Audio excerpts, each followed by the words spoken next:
Exact నిన్న chit chat చేశారు సందర్భంలో ఈ స్టేట్మెంట్ చేశారు. అసెంబ్లీ సమావేశాలు ముగిసిన వెంటనే ఫోన్ ట్యాపింగ్ కేసులో నాకు నోటీసులు ఇస్తారంట అంటూ స్టేట్మెంట్ చేశారు. యాక్చువల్ గా నిన్న ఉదయం బయటికి వార్త లీక్ ఇచ్చారు కావాలనే, దాంట్లో కేటీఆర్ హరీష్ రావుకు నోటీసులు ఇస్తారు ఫోన్ ట్యాపింగ్ లో అనేటువంటిది. కానీ యాక్చువల్ గా ఓన్లీ హరీష్ రావుకే ఫోన్ ట్యాపింగ్ విషయంలో నోటీసులు ఇవ్వనున్నట్టుగా హరీష్ రావు దృష్టికి రావడంతో వాళ్ళకు కాదు నాకు మాత్రమే నోటీసులు ఇస్తారట అనేటువంటి దాంట్లో భాగంగా ఆయన చిట్ చాట్ చేశారు. కొన్ని ఘాటైనటువంటి పదజాలాన్ని ఉపయోగించారు. డైరెక్ట్ గా పోలీస్ అధికారులకు వార్నింగ్ ఇచ్చారు.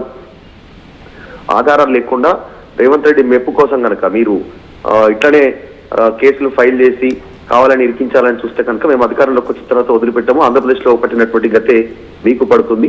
రిటైర్మెంట్ అయినా డిప్యుటేషన్ పైన కేంద్ర సర్వీసులకు పోయినా కూడా వదిలేదు లేదు, మిమ్మల్ని ఖచ్చితంగా ఊచలు లెక్క పెట్టించేటువంటి పరిస్థితి ఉంటుందనేటువంటి స్టేట్మెంట్ చేశారు. గతంలో ఉద్యమంలోనే 300 కేసులు ఉన్నాయని ఆయన ఇది ఒక పెద్ద లెక్క కాదు. ప్రభుత్వం ఏదో ఇబ్బంది పడినప్పుడల్లా పొలిటికల్ డైవర్షన్ చేయడం రేవంత్ రెడ్డి అలవాటు. అందులో భాగంగా స్టేట్మెంట్ చేస్తా ఉన్నారు. ఇప్పుడు రేపు అసెంబ్లీలో కృష్ణా గోదావరి పాలమూరు రంగారెడ్డి పైన చర్చ జరిగేటువంటి అవకాశం ఉంది. ఖచ్చితంగా ప్రభుత్వం తేలిపోతుంది. ఆ విషయంలో మేము ఎండగడతాం ప్రభుత్వాన్ని. దాన్ని డైవర్ట్ చేయడానికి వెంటనే అసెంబ్లీ సమావేశాల తర్వాత ప్రజలు మర్చిపోవడానికి నోటీసులు ఇచ్చి డైవర్ట్ చేయడానికి అప్పుడే ప్రభుత్వం సిద్ధమవుతున్నట్టు స్టేట్మెంట్ చేశారు. చాలా ఇంకా కొన్ని సంచలన వ్యాఖ్యలు కూడా చేశారు. గతంలో ఆయన పైన కేసులు నమోదైనటువంటి విషయంలో కానీ ఇంకా కొన్ని అంశాలపైన డైరెక్ట్ గా డీజీపీ విషయంలో కానీ డీజీపీ కాకి బుక్ ఉందన్నారు శివధర్ రెడ్డి. ఏమైతుంది మరి ఇప్పుడు రాష్ట్రంలో కాకి బుక్ న్యాయం పనిచేయదా అనేటువంటి స్టేట్మెంట్ చేశారు. పోలీసుల వెల్ఫేర్ గురించి ఆలోచించారు డీజీపీ శివధర్ రెడ్డి. కానీ రేవంత్ రెడ్డి చెప్పగానే మాకు నోటీసులు ఇవ్వడానికి సిద్ధమవుతా ఉంటారు ప్రతిసారి అనేటువంటి స్టేట్మెంట్ చేశారు. మీ కాకి బుక్ సంగతి మాకు తెలియదు, కానీ నేను బుక్ లో రాసి పెడుతున్న అధికారులకు సంబంధించినటువంటి ప్రతి అంశాన్ని ఎవరైతే అక్రమంగా మీ రేవంత్ రెడ్డి మెప్పు కోసం ప్రయత్నం చేస్తున్నారో వారి పేరు వచ్చిన తర్వాత మేము వదిలిపెట్టామనేటువంటి స్టేట్మెంట్ చేస్తారు. అటు డీజీపీకి ఉన్నతాధికారులు అంటే హరీష్ రావు ఈ రూపంలో పోలీసులకు వార్నింగ్ ఇస్తున్నారు అనుకోవాలా? అంటే అక్రమంగా రేవంత్ రెడ్డి మెప్పు కోసం పనిచేస్తున్న వారందరి పేరు రాస్తున్నా ఎక్కడికి వెళ్ళినా లాక్కొస్తామనేటువంటి వార్నింగ్ ఇస్తున్నారంటే పోలీసులకు ఇది ఒక హెచ్చరిక అనుకోవాలనా? పోలీసులకు హెచ్చరికలు జారీ చేశారు. ఎవరైతే రేవంత్ రెడ్డి మెప్పు కోసం అక్రమ కేసులు బనాయిస్తున్నారో బీఆర్ఎస్ పార్టీ నాయకుల పైన ఆధారాలు లేకుండా కావాలని చేస్తున్నటువంటి వారి సంగతి మాత్రం మేము వదిలిపెట్టము వచ్చిన తర్వాత అనేటువంటి డైరెక్ట్ గా వార్నింగ్ ఇచ్చారు వారికి. డీజీపీ శివధర్ రెడ్డి కూడా వార్నింగ్ ఇచ్చారు.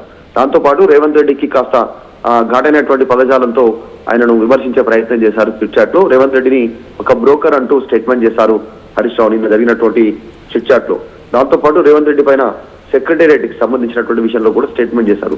సెక్రటేరియట్ లో వాస్తు మార్పు వల్ల సెక్రటేరియట్ కి వెళ్ళట్లేదు రేవంత్ రెడ్డి. గేట్లు మార్చారు, రోడ్డు మార్చారు, అక్కడ మొత్తం దారుణాన్ని మార్చారు సెక్రటేరియట్ కి పోయేటి, కానీ ఇంకా వాస్తవంతో వెళ్ళట్లేదు. అందుకే జూబ్లీస్ ప్యాలెస్ నుంచి కమాండ్ కంట్రోల్ నుంచి మాత్రమే సమావేశాలు నిర్వహిస్తున్నటువంటి స్టేట్మెంట్ చేశారు. సో మొత్తానికి రేవంత్ రెడ్డి భయపడుతున్నాడు, తెలంగాణ రాష్ట్ర ప్రభుత్వం భయపడుతుంది, కేసీఆర్ బయటకు వచ్చినాక అనేటువంటి అంశాలను స్టేట్మెంట్ చేస్తూ ఎంఐఎం కి బీజేపీకి ఇచ్చినటువంటి సమయం కూడా మాకు ఇవ్వట్లేదు, మా సంఖ్యాబలంగా అసెంబ్లీలో మాకు సభలో మైక్ కట్ చేస్తున్నారనేటువంటి స్టేట్మెంట్ చేశారు.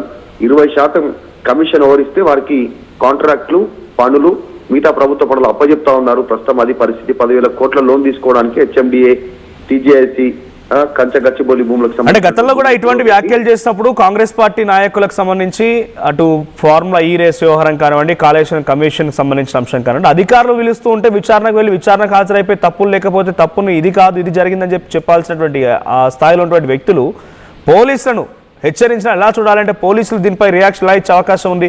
ఎక్కడికి వెళ్ళినా లాక్కొస్తామని చెప్పేటువంటి విధంగా ఆయన మాట్లాడుకొచ్చారంటే పోలీసులు ఎలా రియాక్ట్ అయ్యే అవకాశం? అంటే ఇవన్నీ అవినీతి కేసులుగానే బనాయిస్తామనే ఉద్దేశంలో హరీష్ రావు ఉంటే అటు పోలీసు ఏ రకంగా రియాక్ట్ అయ్యే అవకాశం ఉంది? ఎగ్జాక్ట్లీ సేమ్ ఇదే విషయంలో గతంలో ప్రతిపక్షంలో ఉన్నప్పుడు రేవంత్ రెడ్డి ఇట్లనే వార్నింగ్ ఇచ్చారు ప్రభాకర్ రావుకి. చంద్రమండలం మీద ఉన్న లాక్కొచ్చి ఖచ్చితంగా జైల్లో వేస్తాననేటువంటి స్టేట్మెంట్ చేశారు. అప్పుడు పోలీసు ఉన్నతాధికారుల పైన రేవంత్ రెడ్డి ఘాటుగానే విమర్శలు చేశారు. సేమ్ అదే ఫార్ములాలో ఇప్పుడు హరీష్ రావు కూడా అదే స్టేట్మెంట్ చేశారు. గతంలో ఎట్లయితే రేవంత్ రెడ్డి చేశారో వ్యాఖ్యలు, ఇప్పుడు హరీష్ రావు డైరెక్ట్ పోలీసు ఉన్నతాధికారులకు డీజీపీకి డైరెక్ట్ గా స్టేట్మెంట్ డైరెక్ట్ గా వార్నింగ్ ఇచ్చినట్టుగా చాలా స్పష్టంగా కనిపిస్తుంది. మేము బుక్ రాసి పెడతా ఉన్నాం, మీ కాకి బుక్ లో నేతి బీరకాయలో ఉన్నంత నెయ్యి ఎట్లా ఉందో మీ కాకి బుక్ లో న్యాయం లేదు, అట్లనే కానీ మేము బుక్ లో మాత్రం రాసి పెడుతున్నాం. అధికారులకు రాగానే ఏ ఒక్క అధికారిని కూడా వదలము, అక్రమంగా కేసులు పెట్టుతున్నటువంటి వారిని ఆధారాలు లేకుండా కావాలని మమ్మల్ని ఇబ్బంది పెడుతున్న అధికారులను మాత్రం వదలమనేటువంటి స్టేట్మెంట్ చేశారు. ఖచ్చితంగా ఇది పోలీసు ఉన్నతాధికారులకు, డీజీపీకి, ప్రభుత్వానికి డైరెక్ట్ గా వార్నింగ్ ఇచ్చే ప్రయత్నం చేశారు చిట్ చాట్ లో భాగంగా Harish Rao. Right, thank you Madhu. So మొత్తంగా హరీష్ రావు చిట్ చాట్లో పాల్గొని సంచలన వ్యాఖ్యలు చేశారు. రేవంత్ రెడ్డి మెప్పు కోసమే కొందరు అధికారులు తప్పుడు కేసులు బనాయిస్తున్నారు. అందరికీ ఆంధ్రప్రదేశ్లో ఎటువంటి పరిస్థితి పట్టిందో అటువంటి పరిస్థితి ఉంటుంది. ఆంధ్రప్రదేశ్ లాగానే మాదిరిగా ఉంటుంది. అంటే మీరు ఎక్కడికి వెళ్ళినా సప్త సముద్రాలు దాటినా లాక్కొస్తామని చెప్పేటువంటి మాటని గతంలో జగన్మోహన్ రెడ్డి అక్కడి పోలీస్ అధికారులు వార్నింగ్ ఇస్తూ మాట్లాడుకొచ్చారు చూసారా. సేమ్ యాజ్ ఇట్ ఈస్ గానే ఇక్కడ హరీష్ రావు కూడా మీరు ఎక్కడ డిప్యుటేషన్పై వెళ్ళినా ట్రాన్స్ఫర్లపై వెళ్ళినా ఎటు వెళ్ళినా కూడా లాక్కొస్తాం, అక్రమ కేసులు పెడితే అన్నట్టుగా హరీష్ రావు వార్నింగ్ కూడా చూస్తున్నాం. సో ఏదేమైనా హరీష్ రావు ఈ ఫోన్ ట్యాపింగ్ కేసుని తప్పుడు కేసుగా చూస్తున్నారు. ఎప్పుడైతే ప్రభుత్వం కొంత దీనావస్థలు పడిపోతుందో అప్పుడు ఈ ఫోన్ ట్యాపింగ్లు ఆ తర్వాత ఫార్ములా ఈ రేస్ కేసులను వాడుకుని మళ్ళోసారి ఏదో బూడి కొట్టించే ప్రయత్నం, తప్పుదారి పట్టించే ప్రయత్నం చేస్తున్నారు హరీష్ రావు అంటున్నారు. సో ఫోన్ ట్యాపింగ్ కేసులో ఎవరున్నారని మీరు అనుకుంటున్నారు? నిజంగానే ఫోన్ ట్యాపింగ్ జరిగిందా అంటే 100% ఫోన్ ట్యాపింగ్ జరిగిందనేది అక్కడ అధికారులు గుర్తించారు, సిట్ అధికారులు గుర్తించారు. మరి ఎవరి ఫోన్లు ఎవరెవరు చేత ట్యాపింగ్ చేయించబడ్డా ఏంటనేది ఇప్పుడు మాట్లాడుకోవాల్సిన పరిస్థితి. సో గతంలో డైరెక్ట్గా చాలా మందికి సంబంధించినటువంటి అధికారులు, అది ప్రభాకర్ రావు కానివ్వండి, రాధాకిషన్ రావు కానివ్వండి, ఎస్ఐబి చీఫ్ నుంచి మొదలుకుంటే కింది స్థాయి ఎస్ఐ వరకు కూడా అందరినీ గత సిట్ విచారిస్తే ఇప్పుడు రాజకీయ ప్రమేయం పైన ఎటువంటి ఇన్వాల్వ్మెంట్ ఉంది, పొలిటికల్గా ఎటువంటి ఇన్వాల్వ్మెంట్ ఉంది, ఎవరెవరు ఇన్వాల్వ్ అయ్యారు, ఎవరెవరు ఎటువంటి పరిస్థితుల్లో ఎవరెవరు ఫోన్లు ట్యాప్ చేయించారు, ఇలా అన్ని కోణాల్లో కూడా బయటికి తీయడం కోసం సజ్జనార్ నేతృత్వంలో మరో సిట్ ఏర్పాటైంది. ఇప్పుడు ఈ సిట్ ఎంత మేర రాజకీయ ప్రమేయాన్ని బయట పెడుతుందో చూడాలి.